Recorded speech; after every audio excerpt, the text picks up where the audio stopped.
अच्छा बच्चे, बिस्मिल्लाहिर्रहमानिर्रहीम। Chemistry first year most important long question इस लिहाज से भी है कि ये आपके मॉडल पेपर का लॉन्ग क्वेश्चन है। ठीक है, ये इस तरह आपके पास ये चीजें बनी हुई आएंगी। क्वेश्चन का नाम potential energy diagram and reaction mechanism.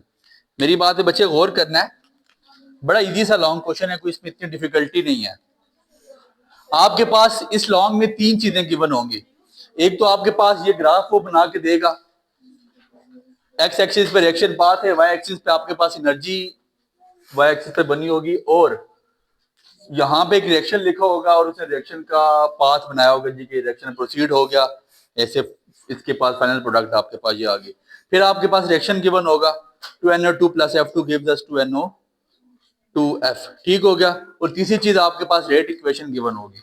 ठीक है, आपको कहा जाएगा जी कि पोटेंशियल एनर्जी डायग्राम की मदद से आप यहाँ पे फाइंड करें 5 स्टेप्स।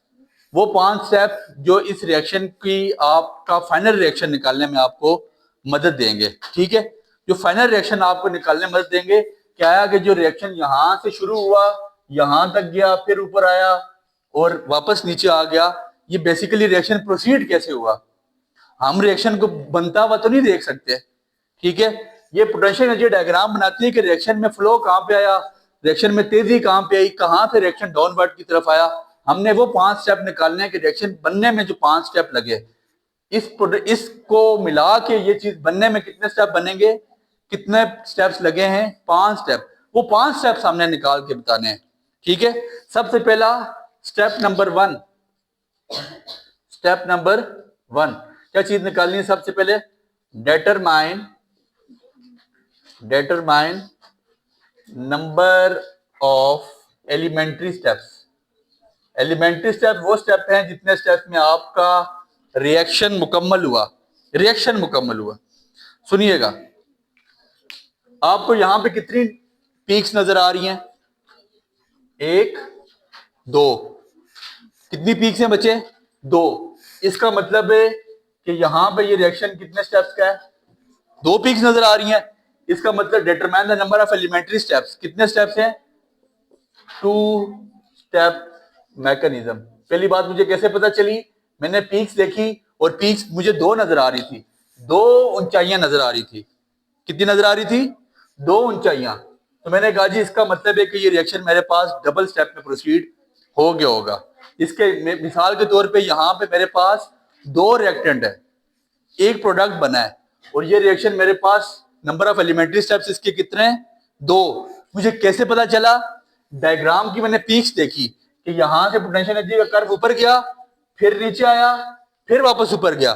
ठीक है, तो जो हाईएस्ट कर्व है वो पहला, और दूसरा कर्व, 2 कर्व मेरे पास आ गई, ये 2 ऊंचाइयां, ये 2 पीक्स मेरे पास आ गई। मैंने कहा जी यहाँ पे नंबर ऑफ एलिमेंट्री स्टेप्स कितने हैं? 2। पहली बात आपको पता चल गई। दूसरा स्टेप्स क्या होता है? Step number 2, determine rate determine step. Rate determining step निकालना है मैंने। सर सुनिएगा, रेट डिटरमाइनिंग स्टेप क्या होता है?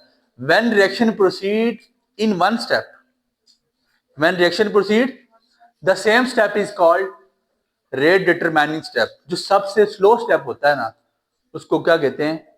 Rate determining. When the reaction proceed more than one step, एक और एक 2 स्टेप में रिएक्शन मुकम्मल हुआ, then the first step is called rate determining. क्योंकि फर्स्ट स्टेप आपके पास क्या होगा? स्लो। अगर रिएक्शन एक ही स्टेप में मुकम्मल हो रहा हो, एक स्टेप में मुकम्मल हो रहा होता तो यहाँ पे एक ही पीक होती। क्या होता है? यहाँ पे एक ही ऐसी पीक बनी होती और वापस आकर डाउनवर्ड चला जाता। हमें पता लग जाता जी भाई साहब रिएक्शन एक ही स्टेप में प्रोसीड हो चुका है। लेकिन यहाँ पे रिएक्शन ने 2 पीक्स बनाई हैं। इसका मतलब है कि यहाँ 2 स्टेप मैकेनिज्म है। मैंने पहली बात बता दी। दूसरी बात, डिटरमाइनिंग रेट डिटरमाइन स्टेप। सबसे स्लो स्टेप कौन सा है? मैंने बताया रेट डिटरमाइनिंग स्टेप उस स्टेप को कहा जाता है when the reaction proceed in one step then the same step is called rate determining. अगर एक स्टेप में रिएक्शन हो रहा हो तो उसी पहले स्टेप को हम क्या कहेंगे? Rate determining step. अगर 2 स्टेप में रिएक्शन हो रहा हो, 2 स्टेप पता लग गए कैसे? अगर 2 स्टेप में रिएक्शन हो रहा हो तो पहले स्टेप को हम क्या कहेंगे?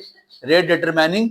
तो डिटरमाइनिंग रेट डिटरमाइनिंग स्टेप कौन सा है आपके पास? पहला। ठीक है जी, first step is rate determining, ठीक है। जब आपके पास जो पहला स्टेप है वो स्लो है, slow rate determining step slow reaction होता है। पहले यहां से देखो NO2 F2 जो बना होगा ना, पहले यहां से पीक पे गया होगा, लेकिन पीक पे जाते हैं इसको टाइम लगा है, तो इसका मतलब है कि ये स्लो प्रोसीड हुआ है एकदम। मिसाल फिर वही मिसाल देता हूँ, चाय चीनी पत्ती, एकदम आपने पत्ती डाली ना, फ्लेम ऑन किया, एकदम आपने देखा कि रंग आता नहीं है। वो जो पहला प्रोसेस है ना, वो रेट डिटरमाइनिंग स्टेप होता है, स्लो होता है। जिस वक्त रंग आ जाए, एक हालत से दूसरी हालत में चला जाए, फिर उसके बाद जब चाय उबल जाती है ना, फिर आप चूल्हा स्लो भी करें, फिर आप बढ़ाएं भी, तो लेकिन वो प्रोसेस जो होता है आपका स्टेप फास्ट और होता है, वो एकदम उस पर जब उबाली आ जाती है, फिर उसके बाद वहां पे काम हमारा नहीं रहता। समझ आ गई बात की? दो बातें होगी, ठीक हो गया। तीसरा स्टेप हमने लिखना है डिटरमाइन रेट। दो स्टेप्स आप अपने पास यहाँ पे इजीली इसका स्क्रीनशॉट ले सकते हैं। ये दो स्टेप्स हमने लिख लिया है। पहला step, step number 1, determine number of elementary steps, और दूसरा स्टेप हमारे पास है डिटरमाइन रेट डिटरमाइनिंग स्टेप। तो पहला स्टेप हमेशा स्लो होता है, उसको हम रेट डिटरमाइनिंग स्टेप कहते हैं। तीसरी बात, step number 3, use rate law to determine number of molecules. Step number 3 क्या लिखेगा? Use rate law to determine number of molecules. Use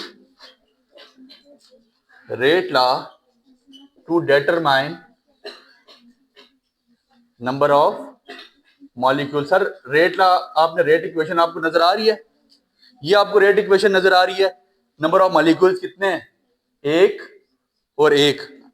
तो रेट लॉ की मदद से बताएं कि नंबर ऑफ मॉलिक्यूल्स यहाँ पे कितने हैं। ठीक है जी, नंबर ऑफ मॉलिक्यूल्स कितने हैं? 2 नंबर ऑफ मॉलिक्यूल्स। समझ आ गई बात की? पहला स्टेप हमने निकाला एलिमेंट्री स्टेप का, दूसरा हमने दूसरा हमने बताया जी कि रेट डिटरमाइनिंग स्टेप किसको कहते हैं। हमेशा जो आपके पास पहला स्टेप होता है वो रेट डिटरमाइनिंग स्टेप कहलाता है। तीसरी बात उसने कहा रेट लॉ लगा के बताओ कि नंबर ऑफ मॉलिक्यूल्स कितने हैं इस रिएक्शन में, प्रोडक्ट के नंबर ऑफ मॉलिक्यूल्स। तो रेट लॉ में हमने क्या पढ़ा कि रेट इक्वेशन में एक NO2 है, एक मेरे पास F2 है, तो टोटल नंबर ऑफ मॉलिक्यूल्स कितने आ गए मेरे पास? 2। यहां तक कोई मसला? यहां तक आप इसका इजीली स्क्रीनशॉट ले सकते हैं। हमारे 3 स्टेप यहां तक मुकम्मल हो चुके हैं। समझ आ गई बात की? इसके बाद हमने जो चौथा स्टेप करना है, और चौथा स्टेप आपके पास यहाँ पे इंपॉर्टेंट स्टेप है।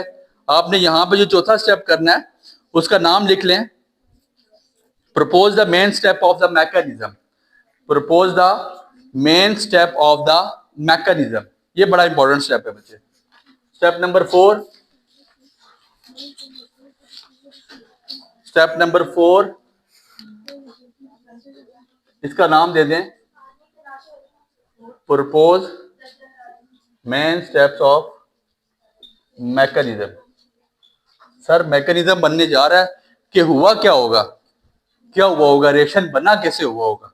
ठीक है, सबसे पहले सुनिएगा, आपके पास कितने थे? 2 ना लिखिए। सबसे पहले आपके पास क्या होगा, इसके अब 2 स्टेप थे ना, जाहिर सी बात है आपको 2 कर्व नजर आ रही है, दैट मीन रिएक्शन 2 स्टेप में प्रोसीड हुआ है। पहले स्टेप में क्या हुआ होगा? स्टेप नंबर 1 में NO2 प्लस F2 क्या होगा? NO2 और F2 मिले हुए होंगे। जब NO2 और F2 मिलेंगे तो पहला स्टेप हमेशा क्या होता है बच्चे? स्लो होता है। मैंने आपको बता दिया पहले स्टेप को हम रेट डिटरमाइनिंग स्टेप कहते हैं। जब ये दोनों मिलेंगे तो आपके पास बन जाएगा NO2F और प्लस एक F आपके पास कहाँ हो जाएगा? साइड पे। ठीक है जी, इंटरमीडिएट बना देगा एकदम। एक अगर दोनों फ्लोरीन मिल जाते तो पहले ही स्टेप में रिएक्शन पूरा हो जाता। अगर दोनों फ्लोरीन मिल जाते तो पहले ही स्टेप में रिएक्शन मुकम्मल हो जाता, फिर दूसरे स्टेप की जरूरत ना पड़ती। हमने कहा जी कि वह ऐसे होगा कि NO के मेरे पास एक मॉलिक्यूल मौजूद है, F2 का एक मॉलिक्यूल मौजूद है, ये मिले होंगे, NO2F बना होगा, और इसके बाद मेरे पास फ्लोरीन साइड पे एज अ इंटरमीडिएट साइड पे होगी। फिर मैंने कहा जी जो मेरे पास बेसिक रिएक्शन है उस पे उसके कितने मॉलिक्यूल्स हैं? 2। नंबर ऑफ मोल्स कितने NO2 के? 2। फिर मैंने कहा NO2 एक और हुआ होगा, वो आपके पास जो इंटरमीडिएट में फ्लोरीन है उससे दोबारा जाके मिला होगा, और ये रिएक्शन आपके पास क्या हो जाता है बच्चे, ये कौन सा रिएक्शन है, फास्ट, ये रिएक्शन क्या हो जाता है, फास्ट। तो फिर आपके पास क्या बन चुका होगा, NO2F। ठीक है, समझ आ गई बात की। स्टेप का नाम propose the main step of mechanism, समझ आ गई। आपने दोनों स्टेप्स को, जो आपके पास आपको जो दो कर्व नजर आ रही हैं, इसमें आपने रिएक्शन को लिखा। रिएक्शन लिखना कैसे है, रेट इक्वेशन को देख के आपने कहा जी NO2 हुआ होगा, वो किससे मिला होगा, F2 से, और उसने मिलके पहले क्या बनाया होगा, NO2F प्लस फ्लोरीन साइड पे, ये देख लें NO2F प्लस फ्लोरीन साइड पे हो गया। फिर अगले स्टेप में जाके NO2F बनता है। ठीक है, एक सिंगल स्टेप का रिएक्शन नहीं है, ये डबल स्टेप का रिएक्शन है। पहले स्टेप में हमने कहा जी NO2F बना होगा और साथ फ्लोरीन साइड पे। फिर हमने कहा जी कि अब NO2 के दो मॉलिक्यूल्स है मेरे पास, ऐसे ही है, मैंने दूसरा मॉलिक्यूल NO2 का लिखा, और जो फ्लोरीन मेरे पास है बाय प्रोडक्ट कह सकते हो, जो इंटरमीडिएट कह सकते हो, साइड पे रखा था, मैंने दोबारा मिला दिया और NO2F फिर दोबारा। समझ आ गई बात की। अब आपका सवाल होना चाहिए सर, ये आपके पास यहाँ पे तो NO2F हमारे पास दो बनते हैं, ठीक है, अब हम उसकी तरफ आ रहे हैं। चौथे स्टेप का नाम propose main step of the mechanism, पांचवा स्टेप का नाम लिखिएगा। इसके बाद आपने लिखना है, इसी को मैं स्टेप नंबर 5 अगर कर दूं, ठीक है जी, step number 5 propose main step of mechanism की हेडिंग को हटा के आपने लिख लेना है, add two equations to get final chemical reaction। दोनों इक्वेशनों को ऐड करें और आपके पास यहां पे क्या आ जाएगा बच्चे, फाइनल केमिकल इक्वेशन आ जाती है। Add two equation to get final chemical equation, इन दोनों को आप ऐड करें बच्चे। ये जो आपके पास इंटरमीडिएट में फ्लोरीन है, ये आपस में क्या हो जाता है, कट जाता है। अब मेरी बात पे बच्चे गौर कीजिएगा, NO2 2NO2 plus F2 gives us NO2F, NO2F तो कितने हो गए, 2NO। It is called potential energy diagram for the rate and rate mechanism. हमने निकाल दिया कि 5 स्टेप में जाके ये रिएक्शन हमारा प्रोसीड हुआ होगा एकदम। ये जो डबल स्टेप, बेसिकली रिएक्शन आपके पास ड्यूल स्टेप है। पहला स्टेप आपको बताया कि पहले पे जाके क्या बना होगा, NO2F, एकदम फाइनल प्रोडक्ट नहीं आई होगी, पहले पे NO2F बना होगा, फिर दोबारा वो मिला होगा, फिर जाके NO2F आया होगा। लेकिन हमें पता कैसे चला, इस काम के लिए हमें 5 स्टेप उसको करके बताने होते हैं। सबसे पहले हमें उसको एलिमेंट्री स्टेप बताना होता है, फिर रेट डिटरमाइनिंग स्टेप बताना होता है, फिर नंबर ऑफ मॉलिक्यूल्स बताने होते हैं, फिर प्रपोज करना होता है यार केमिकल इक्वेशन को, और फिर इन्हीं केमिकल इक्वेशन को ऐड करके हमें फाइनल इक्वेशन बतानी होती है। और जो मेरे पास फाइनल इक्वेशन ये रिएक्शन पे हमें गिवन होती है। इस तरह से कोई इक्वेशन भी आपके पास आ सकती है, जो मर्जी आए, यही मेथड है। पोटेंशियल एनर्जी डायग्राम आपके मॉडल पेपर का लॉन्ग भी आया हुआ है, और ये इंपॉर्टेंट लॉन्ग क्वेश्चन है, इस पे बड़ा वर्कआउट करना है, इसको इजी मत लें। इंपॉर्टेंट लॉन्ग क्वेश्चन है तो मैंने बड़ा इजी करके समझा दिया बच्चे, लेकिन ये करना आपने लाजमी है। ये नहीं होगा कि आप इस क्वेश्चन को अवॉइड करें, इंपॉर्टेंट क्वेश्चन है, ठीक है। पोटेंशियल एनर्जी डायग्राम आपको किसी रिएक्शन की भी गिवन हो सकती है, उसकी डायग्राम को करें एंड देन फिर इसके बाद, ये बहुत आसान तरीका था जो आपको करवा दिया। बुक वाली वर्डिंग्स को आप बेशक अवॉइड कर सकते हैं, ठीक है। उम्मीद करते हैं आपको ये बात समझ आ गई होगी। Enjoyed the lecture? Give it a like. Stay updated. Like, subscribe, and comment.